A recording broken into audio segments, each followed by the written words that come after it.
I've always tried to strike a little bit of a balance between being a session guy and playing live, because I feel like the two totally different worlds that are very different, but they're both important, I think, because sometimes when you do a session, people have a real specific sort of casting in mind. They're going for a certain sound. Like, for example, I've got a session on the books coming up down the road with this guy that wants to do a record that sounds exactly like an original Hank Williams recording. So you can't bring the same gear to that you do. You got to find the authentic stuff that they really used on those records. Sometimes you do a session, Cartage will bring the gear, which is people setting up all my stuff that's stored in a warehouse.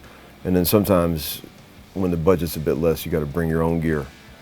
So I just bring a much smaller rig, 1 amp, small pedal board, couple guitars.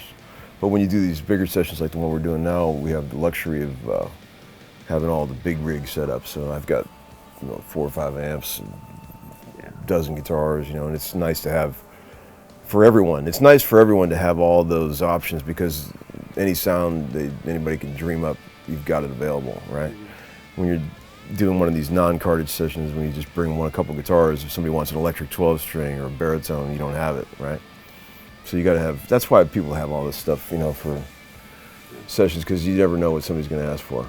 It depends, so many factors that go into what makes it a good or bad day. But when you get one of those magical sessions, like we're having a lot of fun in there today, it's like, you don't want it to end, right? Because it's a good vibe and everything's working, and it's not drudgery. Some of these sessions that you get on are just, man, it's just drudgery, and it's a tough job. It's hard to stay focused. It's hard to keep your head in the game. Sweethearts, man. A lot of joking around. I love that. Good sense of humor.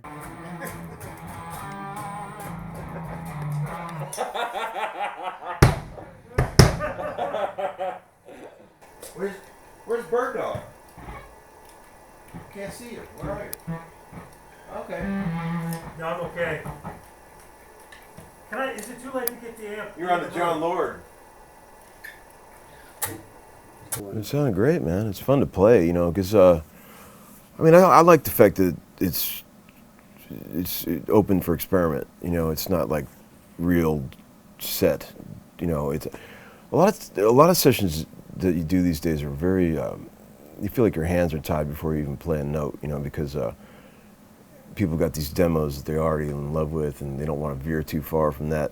I always enjoy being creative, and I feel like this is a session where you can just try a bunch of stuff, and it's all good, People encourage creativity, which is always cool in my book.